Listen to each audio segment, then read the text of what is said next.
नमस्कार, मैं हूं शम्स ताहर खान और आप देख रहे हैं वारदात। वाराणसी में हुए एक ही परिवार के 5 लोगों के कत्ल की गुत्थी अब तक सुलझी नहीं है और वाराणसी पुलिस इस केस में तब तक उलझी रहेगी जब तक उसे एक सवाल का जवाब नहीं मिल जाता, और वो ये कि क्या इन 5 कत्ल के तार 27 साल पहले हुए 4 कत्ल से जाकर तो नहीं जुड़ते। दरअसल ये कहानी एक ऐसे परिवार की है जहां 2 किश्तों में कुल 9 कत्ल हुए हैं।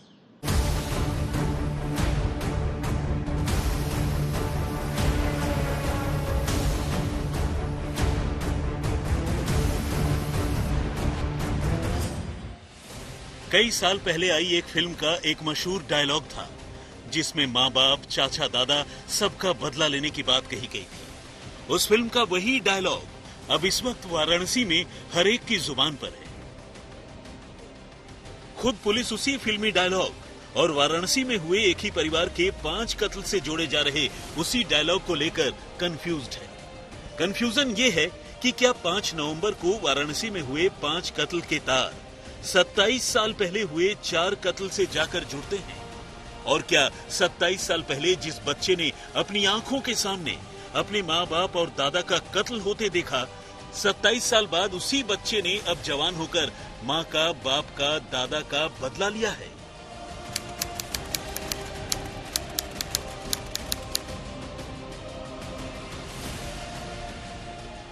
वाराणसी के करोड़पति शराब कारोबारी राजेंद्र गुप्ता के परिवार में इस रोज एक बड़ी वारदात हुई। एक ऐसी वारदात जिसने सिर्फ भदैनी ही नहीं बल्कि पूरे बनारस के लोगों को हिला के रख दिया। राजेंद्र गुप्ता की पत्नी नीतू गुप्ता, उनके 2 बेटे नवनेंद्र और सुबेंद्र और बेटी गौरांगी की किसी ने उनके घर में घुसकर गोली मारकर हत्या कर दी। पुलिस को जब इस वारदात की खबर मिली तो उसने मौके पर पहुंचकर मामले की जांच शुरू की। पुलिस ने गौर किया कि सभी के सिर और सीने में एक-एक गोली मारी गई है। जबकि इतनी बड़ी वारदात के बावजूद हैरानकुन तरीके से घर के मकान के अंदर एक बिस्तर पर राजेंद्र गुप्ता की लाश पड़ी थी और ठीक अपने परिवार के बाकी लोगों की तरह उसके भी सिर और सीने में एक-एक गोली लगी थी। लेकिन जो बात परिवार के बाकी लोगों से अलग थी वो थी राजेंद्र गुप्ता की लाश का बिल्कुल बिना कपड़ों के होना। राजेंद्र गुप्ता की इस हाल में मिली लाश ने इस केस को मानो अचानक से पलट दिया, क्योंकि अब तक पुलिस ये मानकर चल रही थी कि गुप्ता ने ही अपने पूरे परिवार की हत्या की होगी। कुछ लोग ये भी मान रहे थे कि हत्या करने के बाद उसने खुद को गोली मारकर जान दे दी होगी। लेकिन यहाँ जिस तरह से उसके सिर और सीने में एक-एक गोली लगी थी, उससे साफ था कि राजेंद्र गुप्ता ने कम से कम खुदकुशी तो नहीं की, क्योंकि खुदकुशी करने वाला आदमी अपने सिर और सीने में एक-एक कर 2 गोलियां नहीं मार सकता। इसी के साथ अब यह भी साफ हो गया कि जिस तरह से सभी की 2-2 गोलियां मारकर जान ली गई, वो राजेंद्र गुप्ता का नहीं बल्कि किसी और कातिल का काम था। लेकिन अब सवाल यह था कि आखिर वो है कौन? बहरहाल पुलिस की तफ्तीश आगे बढ़ी और अब पुलिस ने परिवार में जिंदा बची सबसे बुजुर्ग महिला शारदा देवी से पूछताछ शुरू की। शारदा राजेंद्र गुप्ता की मां है। शारदा देवी ने इस कत्ल को लेकर जो कहानी सुनाई, उसने मामले को एक और ही नया मोड़ दे दिया। शारदा देवी ने शक जताया कि इस वारदात के पीछे उनका पोता और राजेंद्र का भतीजा विशाल उर्फ विकी गुप्ता हो सकता है। दरअसल विकी पहले ही राजेंद्र गुप्ता के राजेंद्र पर लक्ष्मी नारायण गुप्ता का गुस्सा और बढ़ गया। उन्होंने अब कृष्णा के 2 बेटों विकी और जुगनू को काम सिखाना शुरू कर दिया।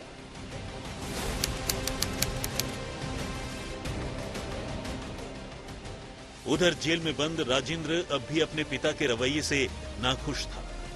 6 साल जेल में गुजारने के बाद साल 2003 में उसे जैसे ही अपने भाई और भाभी के कत्ल की सजा में पेरोल मिली, बाहर आकर उसने एक और बड़ी वारदात को अंजाम दिया।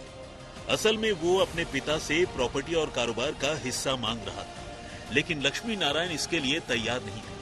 अचानक एक रोज शहर के रामचंद्र शुक्ला चौराहे पर गुमनाम कातिलों ने लक्ष्मी नारायण गुप्ता और उनके पर्सनल सिक्योरिटी गार्ड की गोली मारकर हत्या कर। इस मामले में शक की सुई पहले ही दिन से बेटे राजेंद्र गुप्ता पर थी। ऐसे में जब जांच आगे बढ़ी तो पता चला कि राजेंद्र गुप्ता ने ही सुपारी देकर अपने पिता और उनके सिक्योरिटी गार्ड का कत्ल करवा दिया। राजेंद्र ने 2 शादियां की थी। पहली शादी 1995 में हुई थी, लेकिन अपनी पहली पत्नी को राजेंद्र ने शादी के 2 साल बाद ही छोड़ दिया। इसके बाद साल 2003 में जब वो जेल से बाहर आया तो उसने नीतू से दूसरी शादी की, जिससे उन्हें 3 बच्चे हुए, नवनेंद्र, शुभेंद्र और गौरांगी। इन बच्चों के सिर पर तो खैर माँ बाप का साया था, लेकिन राजेंद्र की वजह से ही कृष्णा के बच्चे कई साल पहले अनाथ हो चुके थे।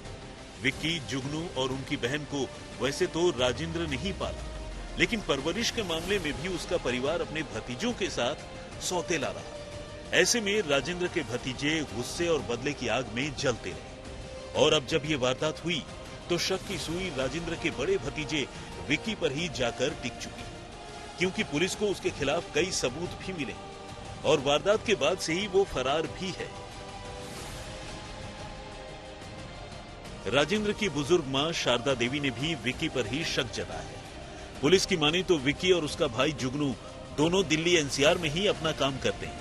इस वारदात के बाद जुगनू तो बनारस पहुंचा, लेकिन विक्की का कोई अता पता नहीं है। इस बीच जब पुलिस ने विक्की के बारे में जानकारी जुटाई तो ये पता चला कि उसने अपने करीबियों से कई बार राजेंद्र गुप्ता और उसके परिवार को मार डालने की बात कही थी। पुलिस ने इस वारदात के बाद विक्की के बहनोई को नोएडा से हिरासत में लिया, जिसने पूछताछ में इस बात पर मुहर लगाई।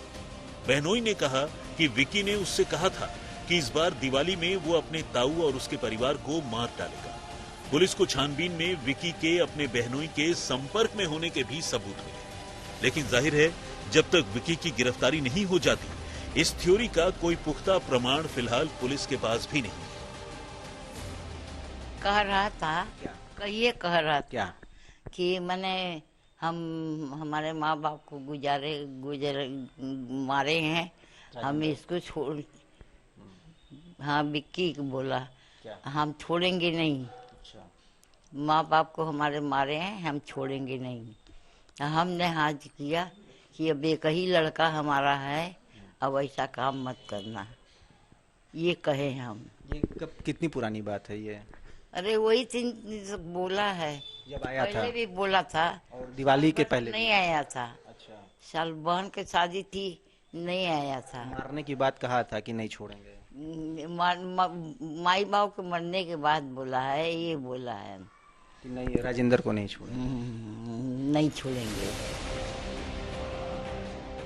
इस बीच पुलिस को पता चला है कि विक्की कुछ समय पहले तमिलनाडु में था, वहीं वेलोर में रहकर उसने बीटेक की पढ़ाई की थी।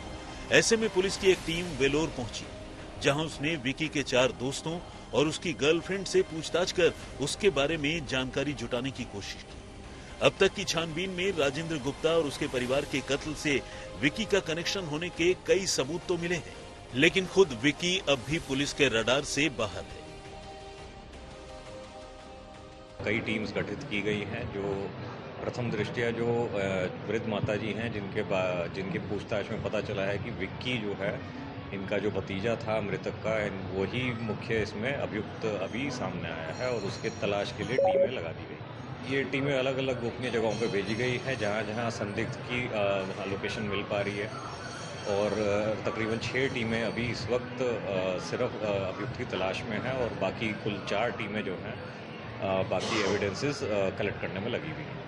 इस घटना के बाद अब पूरी तरह से जो थ्योरी है वो बदल चुकी है, क्योंकि पुरानी रंजिश और प्रॉपर्टी का विवाद निकलकर सामने आ रहा है। ऐसा इसलिए हो रहा है क्योंकि राजेंद्र गुप्ता ने वर्ष 1997 में, जैसा आरोप है, अपने भाई कृष्णा और भाभी की हत्या इसी मकान में की थी, और उस समय उनके 3 बच्चे थे, कृष्णा और मंजू से। कृष्णा और मंजू की मौत हो गई, और महज 6 से 7 साल का ही लड़का उनका अपना सगा लड़का विशाल और विक्की था, और जुगनू यानी प्रशांत भी था। अब इस वारदात के बाद से जुगनू से पुलिस पूछताछ तो कर रही है, लेकिन विक्की पूरी तरह से नदारद है, घटना के बाद से ही फरार चल रहा है। पुलिस की कई टीमें देश के अलग अलग हिस्सों में उसे ढूंढने के लिए निकल चुकी हैं। रोशन जायसवाल, वाराणसी, आज तक। 27 साल पहले परिवार के अंदर जब पहला कत्ल हुआ तब दिन मंगलवार था। 27 साल बाद जब उसी परिवार के 5 लोगों का सामूहिक हत्याकांड होता है तब भी दिन मंगलवार। और कमाल ये कि रात भी वैसे ही कुछ खास। इसके अलावा जो कत्ल में गोलियां इस्तेमाल की गई उसकी तादाद भी लगभग उतनी ही। और इन्हीं सब इत्तेफाक को देखते हुए वाराणसी पुलिस को लगता है कि इस सामूहिक हत्याकांड के पीछे बदले की आग है। वैसे तफ्तीश अपनी जगह पर है, लेकिन इस केस में कुछ इत्तेफाक भी हैरान करते हैं। अव्वल तो जिस तरह राजेंद्र और उसके परिवार के सभी लोगों को गिन गिन कर 2-2 गोलियां मारी गई, वैसा आमतौर पर देखने को नहीं मिलता। लेकिन ऐसा पहली बार नहीं हुआ। इससे पहले जब राजेंद्र ने अपने भाई कृष्णा और उसकी पत्नी की हत्या की थी तब भी उन्हें उसने ठीक वैसे ही 2-2 गोलियां मारी थी। गौर कीजिए, जब कृष्णा और उसकी पत्नी की हत्या हुई वो मंगलवार का दिन था और अब ये 5 कत्ल भी मंगलवार को ही हुए, वो भी कार्तिक पूर्णिमा का दिन था और इस बार ये कत्ल भी कार्तिक पूर्णिमा के दिन ही अंजाम दिए गए। रोशन जायसवाल, वाराणसी, आज तक। तो वारदात में फिलहाल इतना ही, मगर देश और दुनिया की बाकी खबरों के लिए आप देखते रहिए आज तक।